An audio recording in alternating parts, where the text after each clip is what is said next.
Hello and welcome to 3-Minute Game Pass. I'm Nathan. And let's be real, Elden Ring can be pretty obtuse around its leveling system. What is a dex? What's an arcane? Why does Nathan keep saying vite instead of vigor? If you're a beginner, this might seem completely overwhelming, and you've probably been wondering how to optimally level up your class and not screw stuff up. And when people throw around words like soft cap and weapon scaling, they only serve to confuse you. Don't worry though, I gotcha. So even if you're an absolute beginner or a total pro, I'm going to explain how Elden Ring stats work in this video so you can level up with confidence. So here's a complete guide to Elden Ring's stat build to help you optimally level.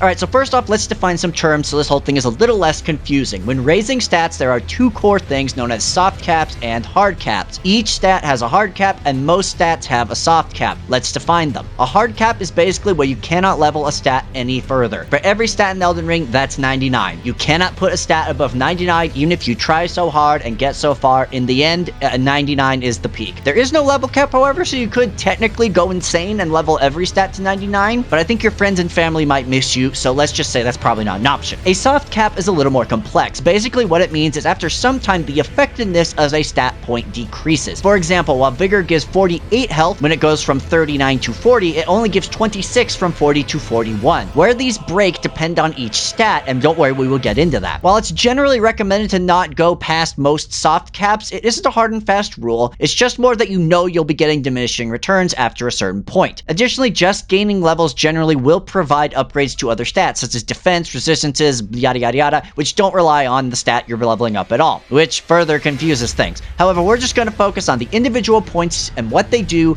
and anything you get from general leveling is just a nice bonus. Clear as mud? Okay, let's talk actual attributes. And before we get too hard into it, there are charts and graphs available on the wiki should you wish to check that out. However, I'm not going to throw it up here because it's just confusing. I'm just going to give you the hard and straight fact of when you should and shouldn't level. Vigor's only purpose is to give health. Yep, that is all it does. You're going to get hit, so having more health is good. Vigor is great because it gives more and more returns the more you use it, up to the soft cap. It gives you 18 health at level 10 and then keeps giving you more and more until you get a whopping plus 46 at level 40. After that, however, things get worse, making 40 our first soft cap. From here, you'll get diminished returns of 26 and 27 Vigor, each alternating point, that number slowly decreasing until you hit 60 and get plus 13. After that, each point only gives plus 6, meaning 60 is the tentative hard soft cap, which is not an actual term, but what I'm actually saying is just don't go past 60. Because of this, I would shoot for Vigor around 40 as soon as you can, as that'll provide a great payout. After that, only raise above that if you really need the health, such as if you're playing a shieldless melee character or something like that, and never ever go past 60. For our second stat, let's look at Mind, which, like Vigor, is a simple stat. It just gives FP.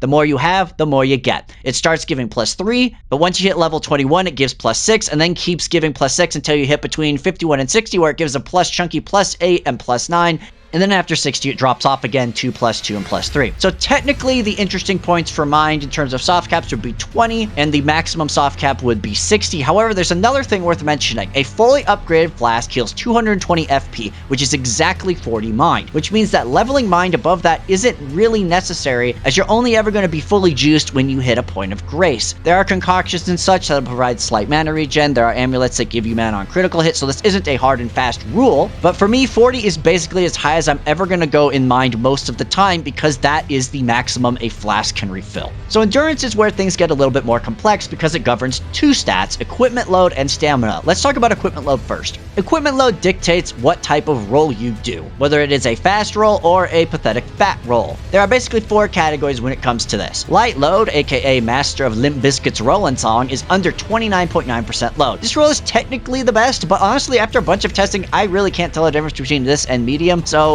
let's just talk about that instead. Medium load, aka the Chad load, is 30% to 69.9. Nice. Percent load. This is generally the optimum load, as you can wear good armor as well as have a good roll. Heavy load, aka Big Chungus load, is 70% to 99.9% load. When you do this, you'll be so heavy the controller will vibrate every time you roll, and you won't be able to dodge anything. Generally avoid this. And lastly, you have World Crusher mode, which is where you're over 100% load, and you basically can barely move and can't roll and slowly sink into the dirt until a wandering gremlin walks up and kills you. Don't ever do this. Generally, you're going to always want to aim for medium load, and that will dictate dictate the kind of armor you can wear throughout the game. The other thing endurance gives is stamina, which is the energy required to cast spells, attack, roll, etc. Stamina is very important, especially if you're using heavier weapons. So what do our endurance points give? Well, Endurance's stamina gain is actually very straightforward. You'll get alternating between 1 and 2 points, basically all the way up until level 50, or after that, you get no endurance for several levels, and the game feels sorry for you and gives you 1 pity point of endurance every 2 or 3. Yeah, so 50 is absolutely the soft cap for endurance when it comes to stamina. When we are talking about equipment weight, on the other hand, it is a little bit different. You get 1.6 points to your weight every level up until 25, and after that it tanks to around 1.1 to 1.3 depending on the level, making 25 our first soft cap. Oddly enough though, around 45 it starts increasing to 1.4 and 1.5 per level. I mean, if you can push to that point, you will get more. Personally, I'd say try and make do with 20 at first if possible, unless you really need stupid heavy armor and gear. There are items in the game that increase weight without buffing endurance that provide good returns, so yeah, just never ever go past 50 because the payoff is abysmal for stamina. Okay, so here's where things are going to get interesting. All of the following points, strength, dex, int, faith, and arcane, their value is entirely dependent on what weapon you've chosen to use and its scaling. I'll go into that in a sec, but I'm going to provide super fast mode on what the caps are for these, though honestly it's less important than before. The game technically has soft caps at 20, 80, 90, and of course the hard cap of 99 for each of these stats. However, the only one that really seems to matter is 80, and I'll explain why because of how weapons work. Basically, each weapon has an overview of these 5 stats in the lower corner here, and next to it indicates how well it scales. This is based on the American grading system with a funky twist at the end, so it goes from D to C to B to A to S, with S being the best, D being the worst. There is no F, and if it has no letter and just some lines, that mean the stat doesn't scale with the weapon at all, so it's completely worthless. So depending on which stat your particular weapon scales best with, that's the stat you'll want to consider getting to 80 should you wish to maximize damage. That being said, there are a few minor complexities that I guess I'll mention. First is that the stats seem to associate with certain weapon types and playstyles. Strength is generally paired with heavy, onga-bunga, beat-faced weapons.